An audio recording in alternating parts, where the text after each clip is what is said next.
बिस्मिल्लाहिर्रहमानिर्रहीम। अस्सलाम वालेकुम डियर स्टूडेंट। हम पढ़ रहे थे फूड एंड हेल्थ के बारे में, क्लास 5th वालों के, जिसमें हमने बैलेंस डाइट के बारे में हमने डिस्कस किया था, जिसमें सारे न्यूट्रिएंट्स प्रेजेंट थे। न्यूट्रिएंट्स के बारे में, एक न्यूट्रिएंट के बारे में हमने पढ़ा। तो आज हम आगे बढ़ेंगे।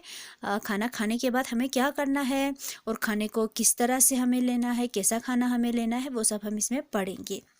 Food must be cooked and stored properly to get all the nutrients from it। हम खाना तो खाते हैं, लेकिन वो खाना कैसा होना चाहिए? अच्छे से कुक हुआ खाना चाहिए, पका हुआ खाना होना चाहिए, और उसको खाने के बाद जो बचता है उसको प्रॉपरली स्टोर भी करना है, ताकि उसमें से जितने भी न्यूट्रिएंट्स थे, हमने हमारी बॉडी की ज़रूरतों के न्यूट्रिएंट्स थे, उसको बरकरार रखे, लॉस्ट ना हो जाए। Fruits and vegetable should be washed before cutting. और हमेशा जितने भी फ्रूट्स एंड वेजिटेबल्स हम लाते हैं उसको कट करने से पहले धोना है। अगर कटेंगे इसके बाद धोएंगे तो उसमें से न्यूट्रिएंट्स लॉस हो जाएंगे, ऐसा बिल्कुल भी नहीं करना है।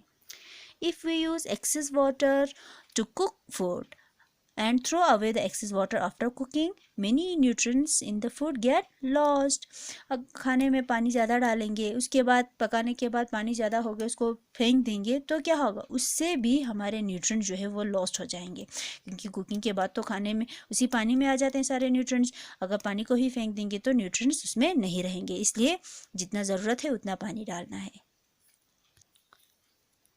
Keeping vegetables, fruits and cooked food for a long time spoil them. अब कोई भी वेजिटेबल्स हो या फ्रूट्स हो या पका हुआ खाना हो, उसको ज़्यादा देर तक भी नहीं रखना है। अगर ज़्यादा देर तक रखेंगे तो क्या हो जाते हैं? ख़राब हो जाते हैं। अच्छा, ख़राब हो गया, उस पर जर्म्स ग्रोथ होंगे, उसके बाद हम अगर वही ख़राब खाना खाएंगे तो हमें क्या हो जाएंगे? फूड पॉइजनिंग हो जाएंगे, जिसकी वजह से हमें बहुत सारी बीमारियों का सामना करना पड़ेगा। इसलिए हमें क्या करना है? खाने को बचाने के लिए हमें, हमारे पास बहुत सारे मेथड्स है, उसको अप्लाई करना है। Germs start growing in them and eating such food can cause food poisoning and other stomach disorder। अगर वही जरासीम वाला खाना खाएंगे, वो स्पॉइल ख़राब खाना खाएंगे, तो उस पर जरासीम ग्रोथ हो गए होंगे, और उसके बाद उसी को खाएंगे तो हमें क्या होगा? फूड पॉइजनिंग होगा, और बहुत सारे स्टमक की प्रॉब्लम्स भी हमें आ जाएंगे।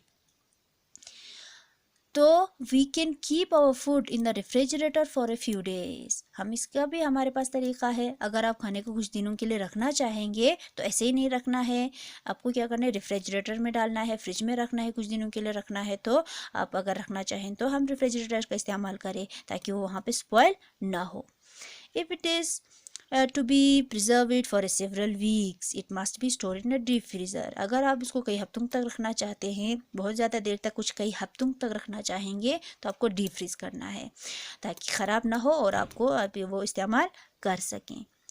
We can also prevent food by dehydration, sweetening, salting, canning, pickling, adding preservatives like oil, vinegar etcetera. इसके अलावा रेफ्रिजरेटर एंड डीप फ्रीज़र के अलावा भी हम खाने को बहुत देर तक रखेंगे, उसके लिए भी हमारे पास मेथड्स है। वही डिहाइड्रेशन। डिहाइड्रेशन मतलब उसमें से एक्सेस वाटर जो है उसको निकाल देना, यानी मतलब हमें सुखाना है। सुखाएंगे तो वो सूखा हुआ ज़्यादा देर तक रहता है, ख़राब नहीं हो जाता है। या स्वीटिंग, उस पर सॉल्ट, शुगर डालना है, या सॉल्टिंग, सॉल्ट रखना है। या कैनिंग आपको टिन में, किसी एयरटाइट कंटेनर में ढकना है, ताकि वो ख़राब ना हो। या हम उसमें पिकलिंग, आप अचार बना सकते हो उस खाने को, उसको भी आप बहुत देर तक रख के खा सकते हो। या preservatives like oil and vinegar डाल के भी रख सकते हो। ये सब क्या है?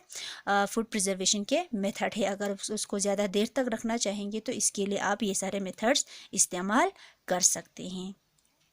तो इससे हमें पता क्या चला कि हमने जो खाना खाया, एक तो हमें उसको अच्छे से कुक करना है, और मोस्ट इम्पॉर्टेंट पॉइंट, हमें खाने को अच्छे से कुक करने के बाद अच्छे से कहीं किसी जगह पे स्टोर भी करना है प्रॉपरली। उसमें सारे न्यूट्रिएंट्स को हमें लॉस नहीं होने देना है, एक्सेस वाटर नहीं डालना है, और हमेशा फ्रूट्स एंड वेजिटेबल जो है उसको कटिंग करने से पहले हमें धोना है, उसके बाद कट करना है। अगर आप रखना चाहेंगे, ख़राब होने से बचाने के लिए भी हमारे पास तरीक़े हैं। उसके लिए आप रेफ्रिजरेटर का इस्तेमाल कर सकते हैं, या आप बहुत ज़्यादा देर तक रखना चाहेंगे तो आपके पास ये सारे मेथड जो हमने अभी पढ़ा, इनका याद रखना है। Dehydration, sweeting, salting, canning, this are all the methods of preservation of food. हम इसका इस्तेमाल कर सकते हैं। ये आपके पास असाइनमेंट है, इसको आपको अपनी कॉपी पे उतारना है। ये हमने पढ़ा है ये what is a balance diet. Balance diet क्या होते हैं आपने यहाँ आगे पीछे पढ़ा भी था, अब इसको आपको लिखना भी है और याद भी करना है।